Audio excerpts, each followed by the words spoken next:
Vous êtes marin?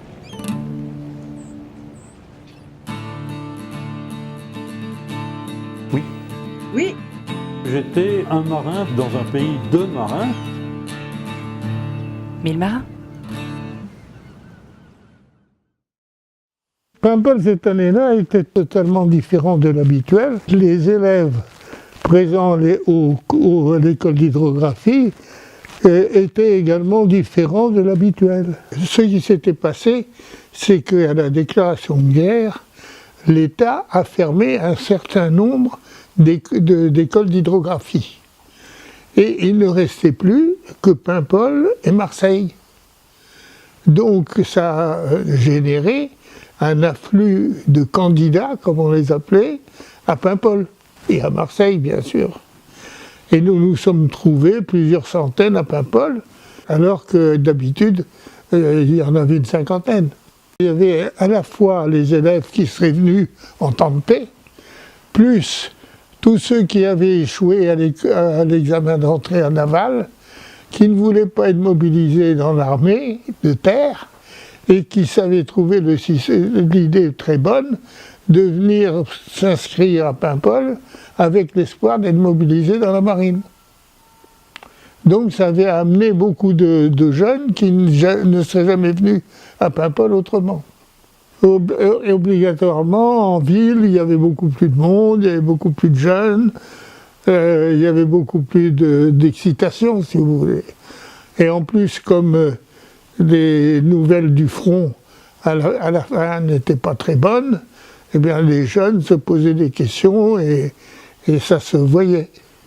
Alors ils se logeaient chez l'habitant. Ou alors, il y avait aussi ce qu'on appelait chez les sœurs, il y avait à Paimpol une communauté de sœurs qui logeaient des étudiants chez elles, une dizaine. Alors on était soit chez l'habitant, soit chez les sœurs, mais personne n'était à l'hôtel. C'était toujours chez l'habitant. Moi, j'habitais à Kernoa, par exemple, chez Madame Conan, qui était la mère d'un officier qui naviguait avec mon père, sur le Pavon. Et alors, les restaurants, on déjeunait un peu partout dans les restaurants. Il y avait des tas de petits bistrots où on pouvait aller déjeuner. Il faut dire aussi qu'à Paimpol était regroupée la totalité des responsables de la marine marchande, des examens de la marine marchande. Il y avait l'amiral Lecoq et puis Passé qui faisait le cours. Au-dessus, c'était les bureaux et là, c'était les salles de cours. Oui, c'est l'école que j'ai connue. Alors, il n'y avait que 2 cours d'élèves officiers.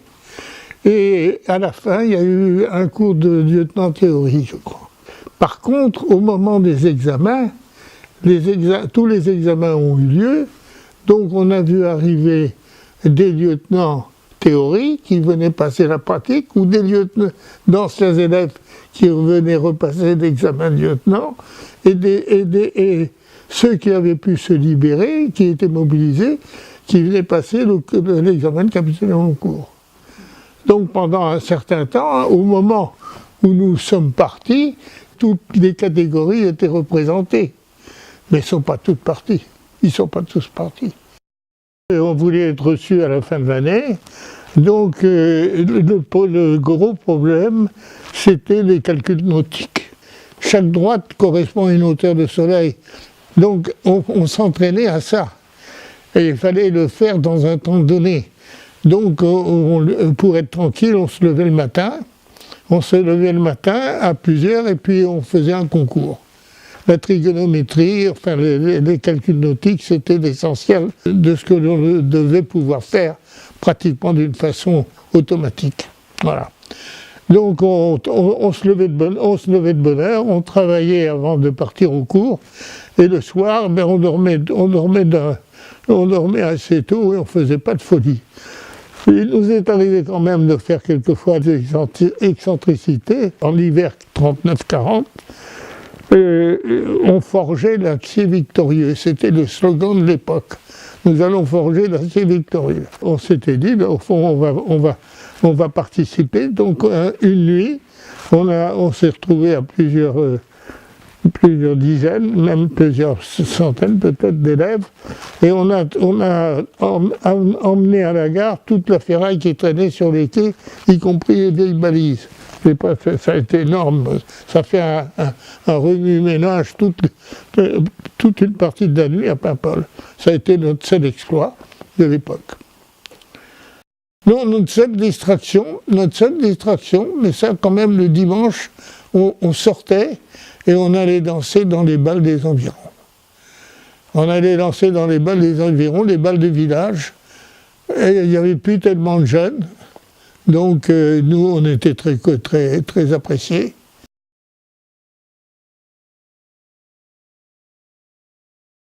C'était le matin, on a entendu le discours de Pétain, qui a été retransmis à la radio à midi. Et là, c'était donc c'était le 17 juin.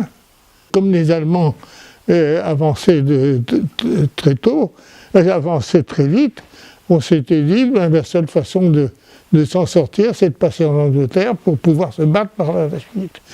Mais le discours de Pétain nous a révulsés.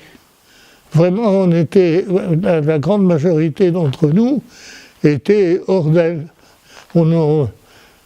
On se sentait trahi, si vous voulez. Donc là, la décision de partir tout de suite, d'autant plus que les Allemands étaient à Rennes, a été immédiate et a décidé beaucoup d'entre nous à franchir le pas. On l'a écouté, il était diffusé à l'heure de midi, on allait déjeuner, et on a écouté cette voix chevrotante qui nous a absolument horrifiés. Et la décision de partir a été irrévocable à partir de ce moment-là. Et on partait tous avec l'idée de nous engager pour nous battre, pour revenir ensuite. On y pensait comme ça, parce que la France était on sentait la France dans un tel état de désarroi, d'abandon, qu'on ne faisait plus confiance qu'à l'Angleterre. Donc on s'était dit, de toute façon, nous, on ira se battre avec les Anglais. Puisqu'on est marin, autant y aller. C'était ça, mais il n'y avait pas d'autre solution. On considérait que la France était finie, qu'elle n'existait plus. Donc, si vous voulez, on en faisait une affaire personnelle. C'était pas du patriotisme plus que d'autres choses, c'était une affaire personnelle. Les quais sont noirs de monde, tout Paimpol est là. Les deux bateaux pilotes du Havre sont là. Le Georges Leverdier est à quai et l'Albert Farou est à couple. Le premier vient d'allumer les feux, il ne partira sûrement pas avant demain. Mais l'autre qui réchauffe ses moteurs pourrait bien appareiller tout à l'heure. Des tas d'informations circulent, une chose est sûre, tous les volontaires pour un départ en Angleterre qui avaient envahi le Farou ont été obligés de débarquer et sont maintenant sur le Leverdier où on les laisse tranquilles. Les pilotes du Havre et de Rouen, qui ont la responsabilité des deux navires, refusent d'embarquer quiconque sans ordre et il semble bien que l'administrateur de l'inscription maritime qui pourrait donner cet ordre ne veuille pas prendre cette responsabilité. Je me demande où son Lecoq est passé. C'est la grande pagaille. Tous les élèves de l'école qui ne sont pas sur le Leverdier sont sur le quai, les Paimpolais, les réfugiés aussi. Que de monde! Nous rencontrons un camarade, Jean Saliou, fils d'un pilote du Havre. Il nous apprend que des matelots n'étant pas rentrés à temps, le commandant de l'Albert Farou est en train d'embarquer un complément d'équipage. Le bateau pilote appareillera bien à la marée. Lui-même et Gourville, un autre de nos camarades, fils du patron du Farou, sont assurés de partir aussi. Nous décidons de tenter notre chance. D'abord, embarquer sur le Leverdier. Voilà, c'est fait. Ensuite, profitant d'une bousculade, je lance sac et valise dans une descente du Farou et je saute à bord en disant à Jean de me suivre. Aussitôt, j'enlève ma veste et l'envoie rejoindre mon sec. En bras de chemise, je passe à tribord et je file rejoindre à l'arrière les 6 vénards régulièrement embarqués. Complices, ils ne bronchent pas et me font même une place parmi eux.